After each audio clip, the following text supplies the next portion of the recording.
Hello and class 12th के next part में मैं आज आप सबका स्वागत करता हूं। आज हम पढ़ने वाले हैं एप्लीकेशन ऑफ डेरिवेटिव्स। इससे पहले हमने डेरिवेशन कैसे करना है ये सब कुछ हमने सीख लिया है, किस तरीके से हमें डिफ्रेंशिएशन करने हैं, product rule, chain rule, constant rule, addition rule, subtraction rule. इसके अलावा इम्प्लिसिट फंक्शन का डेरिवेशन, डिफ्रेंशिएशन, लॉगरिथमिक फंक्शन का डिफ्रेंशिएशन, ठीक है। और भी काफ़ी कुछ हमने जो है पिछले कई पार्ट्स में पढ़ लिया है, ठीक है। हमने ऐसे भी डिफ्रेंशिएशन पढ़े जहाँ पर हमें x की अलग वैल्यू दी हुई थी, y की अलग वैल्यू दी हुई थी और वहाँ पर हमको dy/dx निकालना था, ठीक है। वो हमने पढ़ा है। तो आज हम थोड़ा आगे बढ़ गए हैं, जहाँ हम पढ़ने वाले हैं जो भी हमने अभी तक डिफ्रेंशिएशन पढ़ा है उसकी एप्लीकेशंस। यहाँ पर आपको कोई हाई लेवल वाला डिफ्रेंशिएशन नहीं करना होगा, यहाँ पर सिंपल डिफ्रेंशिएशन करना होगा। अगर आपको सिंपल रूल्स पता होंगे, आपको क्वेश्चन पढ़ के समझना होगा क्वेश्चन में क्या बोला गया है। अगर आपने क्वेश्चन समझ लिया तो आपको बस सिंपल सा डिफ्रेंशिएशन या तो प्रोडक्ट रूल लगाकर या चेन रूल लगाकर कुछ ऐसा डिफ्रेंशिएशन सिंपल सा जो है वो करना पड़ेगा। तो आपके स्क्रीन पर कुछ पॉइंट्स लिखे हुए हैं, rate of change, increasing at some rate, changing marginal. ये कुछ पॉइंट्स हैं जो आपको क्वेश्चन में देखने हैं। अगर कुछ भी आपको ऐसा कुछ दिखे कि rate of change, increasing at some rate या फिर चेंजिंग या फिर मार्जिनल, तो वहाँ आपको क्या करना है, डिफ्रेंशिएशन करना है।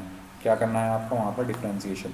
डिफ्रेंशिएशन होता क्या है, मैंने सबसे पहली वीडियो जो डिफ्रेंशिएशन की बनाई थी उसमें डिफ्रेंशिएशन की एक डेफिनेशन दी थी पावर पॉइंट की हेल्प से, पीपीटी की हेल्प से।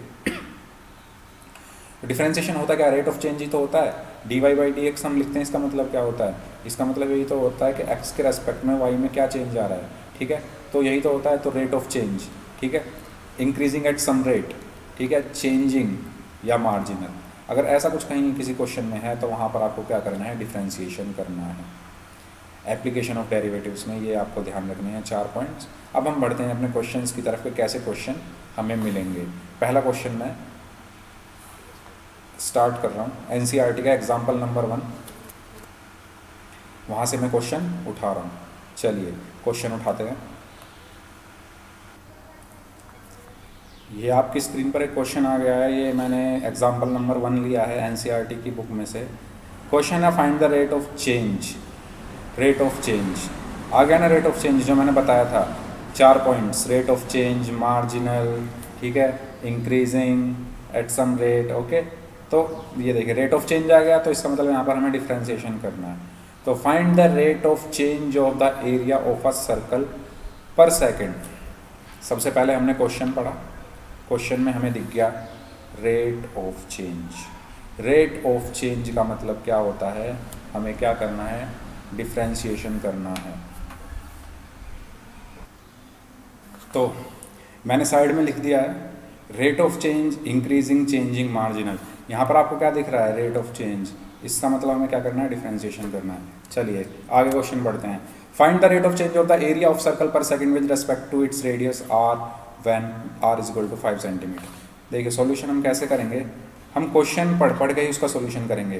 क्या लिखा है यहाँ पर, rate of change of the area of a circle per second with respect to its radius, with respect to its radius यानी dA/dr, ठीक है। हमें क्या करना है, निकालना है when r is equal to 5 centimetre.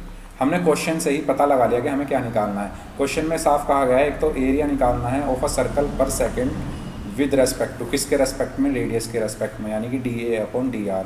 अगर रेडियस के रेस्पेक्ट में हमें क्या करना है, डिफ्रेंशिएशन। अब हम dA/dr कैसे निकालेंगे, एरिया ऑफ सर्कल आपको पता है क्या होता है, क्या होता है, πr² होता है अपॉन dr, ठीक है। हमें इसका क्या कर देना है, डिफ्रेंशिएशन।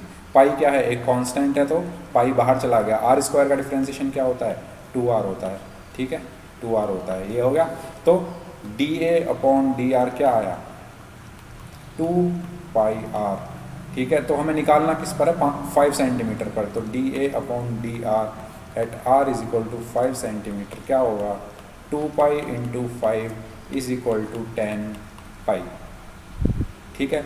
एरिया, एरिया किस में लिखेंगे हम, सेंटीमीटर स्क्वायर पर सेकंड। पर सेकंड क्यों लिखा है, क्योंकि इसमें बोला है area of circle per second, ठीक है। फुट सेंटीमीटर इसकी क्या है, यूनिट है, तो एरिया क्या हो जाएगा उसका स्क्वायर में हो जाएगा। तो 10 पाई सेंटीमीटर स्क्वायर पर सेकेंड इसका क्या होगा, आंसर होगा। इस तरीके से हमें ये क्वेश्चंस को करना है।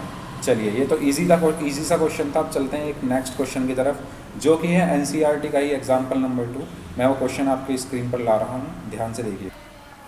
ये आ गया है आपकी स्क्रीन पर क्वेश्चन, एग्जाम्पल 2 है ये एनसीईआरटी का। The volume of a cube is increasing at a rate of increasing आ गया है यहाँ पर, ठीक है। जो मैंने वो पॉइंट्स लिखे थे, तो increasing at a rate of, हमें वो पॉइंट्स देखने पड़ेंगे, याद रखने पड़ेंगे कौन कौन से पॉइंट हैं। तो मैंने लिखा था दूसरा पॉइंट, आप थोड़ा वीडियो अगर पीछे ले जाकर देखें तो इंक्रीजिंग एट सम रेट, तो increasing at rate of 9 cubic centimetres per second, ठीक है। तो जो जो क्वेश्चन में दिया है वो हम साथ के साथ क्या करते हैं, लिखते जाते हैं, जिससे हमें पता चलता रहे कि हमें क्वेश्चन में करना क्या है, ठीक है। तो देखिए, volume of a cube increasing, volume d v, ठीक है, किसके रेस्पेक्ट में, आगे पढ़ते हैं। Increasing at a rate of 9 cubic centimetres per second, क्या आ रहा है यहाँ पर, पर सेकेंड, यानी किसके रेस्पेक्ट में, टी, dv अपॉन dt। क्या दिया हुआ है, 9 centimetre cube, cubic centimetre per second, ठीक है।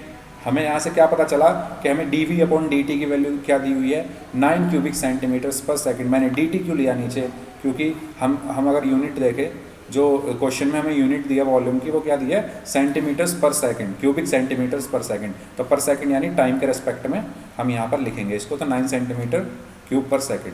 How fast is the surface area increasing, ठीक है, when the length of a edge is 10 centimetre.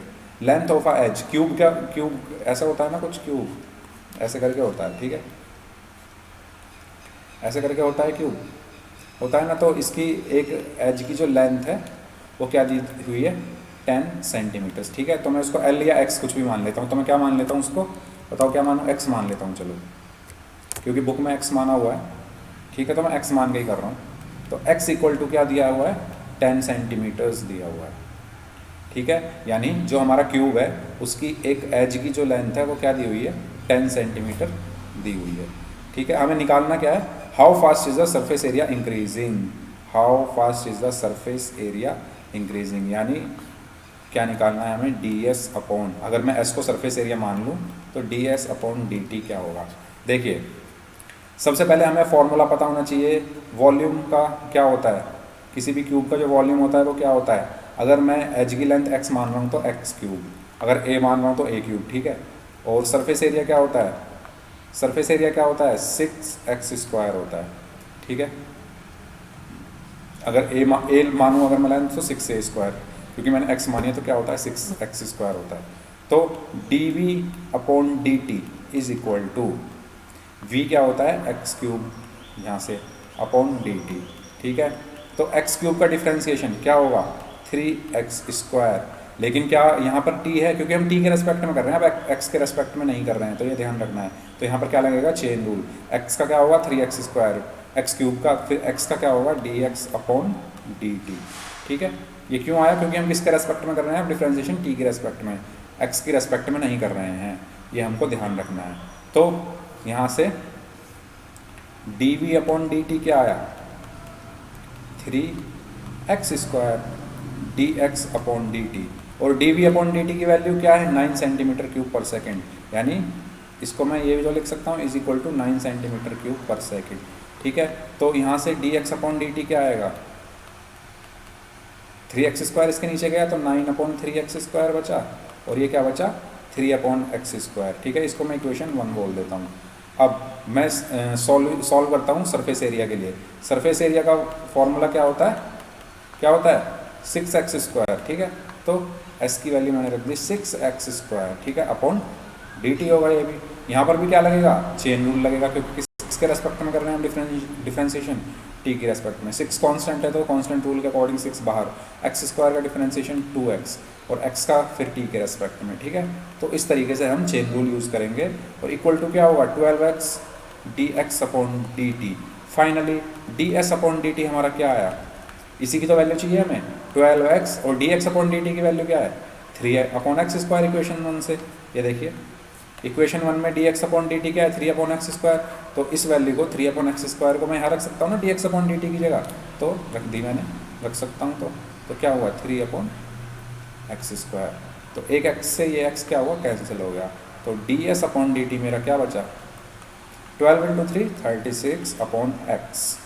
ठीक है, और x की वैल्यू क्या दी हुई है हमें, x की वैल्यू यहाँ पर दी हुई है ना 10 सेंटीमीटर, क्वेश्चन में ही दी हुई है। तो x की वैल्यू मैं 10 सेंटीमीटर रख देता हूँ। तो D S upon d T मेरा क्या आ गया, 36/10 इज इक्वल टू 3.6। ठीक है, तो सरफेस एरिया हमारा क्या आ गया, किस रेट से चेंज होगा, पर सेकंड के अकॉर्डिंग किस रेट से चेंज होगा, 3.6 क्या होगी इसकी यूनिट, cm²/सेकेंड। ठीक है, इस रेट से हमारा सरफेस एरिया क्या होगा, चेंज होगा। इस तरीके से हमें सबसे पहले क्वेश्चन को पढ़ना है, क्वेश्चन में जो जो दिया है वो हमें लिख लेना है। उसके बाद हमें फिर फॉर्मूले याद होने चाहिए। ठीक है, वॉल्यूम के, सरफेस एरिया के, लेटरल सरफेस एरिया के, इन सब फार्मूलों का यूज़ करके हमें डिफ्रेंशिएशन करना है, और उसके बाद हमें वैल्यू निकाल के हम अपना आंसर लेके आना है। चलिए, बहुत बढ़िया, आपको ये क्वेश्चन समझ में आ गया होगा। चलिए एक और क्वेश्चन आ चुका है आपकी स्क्रीन पर। इस क्वेश्चन में बोला गया है, हमें क्या बोला गया है, the length x of a rectangle is decreasing eight the rate of 3 cm/min। पर मिनट का मतलब क्या हो गया कि जो हमारी लेंथ अगर मैं x दी हुई है तो ये किस चीज़ की वैल्यू है, cm/min। यानी ये तो क्या हो गई, लेंथ हो गई यानी x हो गई, और पर मिनट यानी t हो गया, यानी x/t यानी dx/dt। ठीक है, और ये डिक्रीजिंग है। ठीक है, ये भी ध्यान रखना है, ये डिक्रीजिंग है। तो क्या हो जाएगा, अगर मैं यहाँ पे अपना सॉल्यूशन लिखना स्टार्ट करूँ, जो जो क्वेश्चन में दिया हुआ है वो साथ के साथ मैं लिखता जाऊँ। तो सॉल्यूशन में अगर मैं लिखूँ तो मुझे पहले क्या दिया हुआ है, dx/dt दिया हुआ है, डिक्रीजिंग दिया हुआ है, तो माइनस का मैं लिखूँगा, -3 cm/min। ठीक है, मुझे फर्स्ट लाइन से मिल गया। And the width y is increasing eight the rate of 2 cm/min। तो अगर y क्या है, विड्थ है किसी रेक्टेंगल की, तो वो कैसे इंक्रीज हो रही है, increasing eight the rate of 2 cm/min। ठीक है, तो यहाँ से मुझे ये दो चीज़ें मिल गई। आगे चलते हैं, व्हेन x इज 10 सेंटीमीटर। चलिए एक और चीज़ मिल गई, x जो है वो 10 सेंटीमीटर है और एक y is equal to 6 centimetre है। Find the rate of change of the parameter a। हमें पहले क्या निकालना है, rate of change of parameter. Rate of change का मतलब dp, अब किसके रेस्पेक्ट में, t के रेस्पेक्ट में। ठीक है, rate of change of parameter निकालना है a में, और b में हमें क्या निकालना है, एरिया। ठीक है, एरिया dA/dt। ठीक है, तो ये दो चीज़ें निकालनी है। कर सकते हैं इसको, कर सकते हैं ना इसको। ए से स्टार्ट करते हैं। ए में बोला गया है dp/dt। सबसे पहले ये बताइए पैरामीटर क्या होता है। पैरामीटर का मतलब क्या होता है, अगर ये रेक्टेंगल है एक, तो पैरामीटर का मतलब क्या होता है कि जो सारी चारों साइड है उनका क्या एडिशन। पैरामीटर यही तो होता है किसी भी रेक्टेंगल का या किसी भी स्क्वायर का। ठीक है, पैरामीटर क्या हुआ कि जो ये चारों साइड है इसका क्या एडिशन। अगर ये x है, ठीक है, पैरामीटर की जो रेक्टेंगल की जो आमने सामने की जो साइड्स होती हैं वो क्या होती हैं, इक्वल होती है। ठीक है, ये x है और ये y है, तो इनका एडिशन क्या होगा, x प्लस y। ठीक है, और 2 कॉमन ले लूँ तो x प्लस वाई। ठीक है, तो पैरामीटर क्या होता है 2x प्लस वाई। ठीक है, पैरामीटर क्या होता है 2x प्लस वाई। हमें ये क्या मिल गया, एक फॉर्मूला हमें पता चल गया कि पैरामीटर का फॉर्मूला होता है किसी भी रेक्टेंगल का 2 × x प्लस वाई अपॉन क्या, dt। ठीक है, चलिए अब क्या कर सकते हैं हम, इसको एडिशन रूल लगा दें, इसको अलग अलग कर दें। तो यहाँ साइड में लिख लेता हूँ, dp/dt क्या हो जाएगा हमारा, d 2x/dt plus d 2y/dt। ठीक है, सो dp/dt इक्वल टू 2 कॉन्स्टेंट बाहर आया, dx/dt प्लस इसमें भी 2 बाहर आया, dy/dt अब हम क्या कर सकते हैं, d x upon d t हमारे पास पता है, ये रहा, d y upon d t भी हमें पता है, ये रहा, ठीक है, d x upon d t ये रहा, d y upon d t ये रहा, इनको उठाकर हम यहाँ रख देते हैं, तो हमें हमारा क्या आ जाएगा, d p upon d t is equal to क्या है, 2 into d x upon d t क्या है, -3, ठीक है, और plus 2 d y upon d t क्या है, 2, तो ये -6 + 4 इज इक्वल टू -2, क्या है, इज इक्वल टू -2। तो इस माइनस का मतलब क्या है कि हमारा जो पैरामीटर है वो क्या हो रहा है, डिक्रीज हो रहा है, किस रेट से, -2 सेंटीमीटर पर मिनट से, ठीक है। तो हम यहाँ लिख सकते हैं parameter is decreasing by 2 centimetre per minute, ठीक है। ए जो है हमारा होगा। अब ऐसे ही हमें बी करना है, बी में हमें क्या दिया हुआ है, बी में हमको क्या निकालना है, d A upon d t, B option में हमें d A upon d t, ठीक है। एरिया क्या होता है, रेक्टेंगल का एरिया क्या होता है, लेंथ इंटू ब्रेड्थ होता है, लेंथ अगर एक्स है ब्रेड्थ वाई है तो d x y upon d t हो गया, ठीक है। अब यहाँ पर क्या कर सकते हैं, हम चेन रूल लगाएंगे, एक्स बाहर d y upon d t plus y बाहर d x upon d t, ठीक है, यही तो करेंगे, चेन रूल लगा लिया ना हमने। अब यहाँ से वैल्यूज़ रख दो, एक्स की वैल्यू है हमारे पास, वाई की वैल्यूज़ है, सारी वैल्यूज़ हैं, तो एक्स की वैल्यू क्या है 10, एक्स की वैल्यू क्या है 10, d y upon d t की वैल्यू क्या है 2, ठीक है, क्वेश्चन में दी हुई है, प्लस वाई की वैल्यू क्या है 6 है ना, ये रही 6 है, वाई की वैल्यू क्या है 6, और D x upon d t की वैल्यू क्या है -3, ठीक है, -3, सारी वैल्यूज़ हमारे पास है, 20 - 18 इज इक्वल टू क्या आया, 2 सेंटीमीटर स्क्वायर पर मिनट। यूनिट हमें ध्यान से लिखनी है। अब यहाँ पर एरिया किस में होता है, स्क्वायर में होता है ना, यहाँ से भी निकाल सकते हो आप यूनिट, इसकी यूनिट क्या होती है, इसकी यूनिट क्या होती है एल, इसकी भी क्या हुई एल, तो दोनों की क्या होगी एल स्क्वायर, ठीक है। अगर इसकी सेंटीमीटर दी हुई है, इसकी सेंटीमीटर दी हुई है, तो सेंटीमीटर का स्क्वायर मीटर का स्क्वायर, ठीक है। इस तरीके से हम क्या निकाल सकते हैं, यूनिट निकाल सकते हैं। तो इसका मतलब क्या हुआ कि जो हमारा एरिया है वो बढ़ रहा है 2 सेंटीमीटर स्क्वायर पर मिनट के अकॉर्डिंग। तो इस तरीके से हमें ये क्वेश्चन भी हमने कर दिया, ठीक है। बाकी का एग्जाम्पल, एक एग्जाम्पल नंबर 3 है, वो भी कर लेते हैं, ठीक है, वरना आप बोलेंगे 3 क्यों छोड़ दिया। थर्ड एग्जाम्पल मैंने इसलिए छोड़ दिया क्योंकि मैं सोच रहा था पहले इजी से जो क्वेश्चन ईजिली माइंड में आ जाए, ऐसे ऐसे क्वेश्चन हम कर लेते हैं, उसके बाद हम आगे बढ़ेंगे। तो अब चलते हैं हम एग्जाम्पल 3 की ओर, ठीक है। तो ये आपका एग्जाम्पल 4 था। इस तरीके से आपको जो जो क्वेश्चन में दिया हुआ है वो सोचना है, वो लिखना है, और आपको फार्मूला पता होना चाहिए, और इजीली एप्लीकेशन ऑफ डेरिवेटिव्स के जो इस टाइप के क्वेश्चन है वो आप कर सकते हैं। चलते हैं नेक्स्ट एग्जाम्पल की ओर। चलिए स्क्रीन पर मैं अगला एग्जाम्पल लिख रहा हूँ। चलिए क्वेश्चन आ चुका है आपकी स्क्रीन पर, ठीक है। क्वेश्चन ध्यान से पढ़ते हैं। क्वेश्चन को पढ़ने के साथ साथ हमें कुछ जो चीज़ें हम जो करते हैं ना, पानी में जब हम पत्थर फेंकते हैं, बचपन में जो करते थे, वो चीज़ें हमें थोड़ा ध्यान में रखनी है कि क्या क्या होता है। देखिए क्वेश्चन में बोला है stone is dropped into a quite lake. एक पत्थर जो है वो फेंका गया है एक शांत तालाब में, ठीक है। And wave moves in circles eight a speed of 4 centimetre per second. इस लाइन का मतलब बताइए मुझे क्या होगा। हमें समझना है क्वेश्चन में क्या बोल रहा है। Wave moves in the circle at a speed of 4 centimetre per second. जब किसी पानी में जब हम पत्थर फेंकते हैं तो ऐसे गोल गोल वो बनते हैं ना, ऐसे करके बन जाते हैं, फिर वो अपने आप क्या हो जाते हैं, ख़त्म हो जाते हैं, ठीक है। किसी शांत पानी में जब पत्थर मारते हो तो ऐसे वो बनने लगते हैं, ऐसे ऐसे करके। बनते हैं या नहीं बनते, बनते हैं या नहीं बनते, कमेंट करके बताइए, बनते हैं या नहीं बनते, बनते हैं, ठीक है। बनते हैं ना। किसी शांत पानी में जब पत्थर मारते हैं तो इस प्रकार से बुलबुले बन जाते हैं। तो वो यही बोला हुआ है उसमें कि जब एक स्टोन जो है वो फेंका गया है तो वेव जो है वो मूव कर रही है, इस तरीके की वेव है, ये मूव कर रही है in circle at a speed of 4 centimetre per second. मतलब 1 सेकेंड में कितने रेडियस के आ रहा है, कितना 4 सेंटीमीटर तक जो है वो, मतलब पहले सेकंड में उसकी रेडियस 4 सेंटीमीटर, दूसरे सेकंड में फिर 4 सेंटीमीटर बढ़ गई, तीसरे सेकंड में फिर 4 सेंटीमीटर बढ़ गई। यानी पहले सेकंड में 4 थी, दूसरे में 8 हो गई, फिर 12 हो गई, फिर 16 हो गई, ठीक है। तो क्या बोल रहा है, circle at a speed of 4 centimetre पर सेकंड, यानी ये हमें रेडियस दी हुई है जो कि पर सेकंड कितनी बढ़ रही है, 4 centimetre.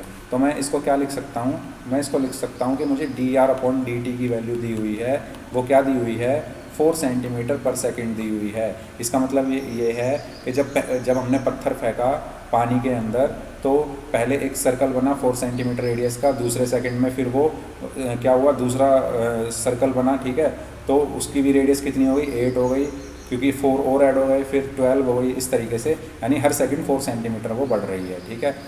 At the instant when the radius of the circular wave is 10 centimetre, जब उस सर्कुलर वेव की रेडियस 10 सेंटीमीटर है, how fast is the enclosed area increasing, यानी जो हमारा एरिया है वो कितनी तेज़ी से क्या हो रहा है, इंक्रीज़ हो रहा है, ठीक है।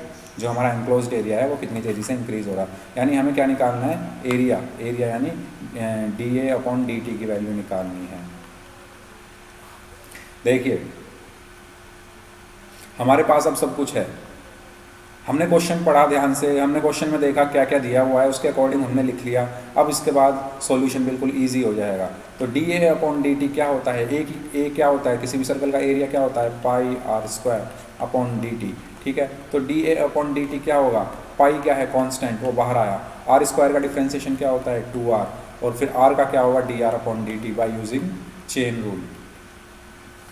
dA/dt क्या होगा, पाई, तो पाई ही रहेगा क्योंकि कांस्टेंट है, 2 इंटू आर की वैल्यू क्या है, 10 सेंटीमीटर जो कि क्वेश्चन में दी हुई है, dr/dt की वैल्यू भी क्वेश्चन में दी हुई है 4 सेंटीमीटर पर सेकेंड, और इसके अकॉर्डिंग हमारी जो वैल्यू आएगी वो आएगी 80 पाई, 10 4 ज़ार 40, 42 ज़ार 80 एंड 80 पाई, ठीक है। और यूनिट क्या होगी, बताइए क्या होगी यूनिट, सेंटीमीटर स्क्वायर पर सेकेंड, यही तो होगी, यही होगी ना, ठीक है। तो इस तरीके से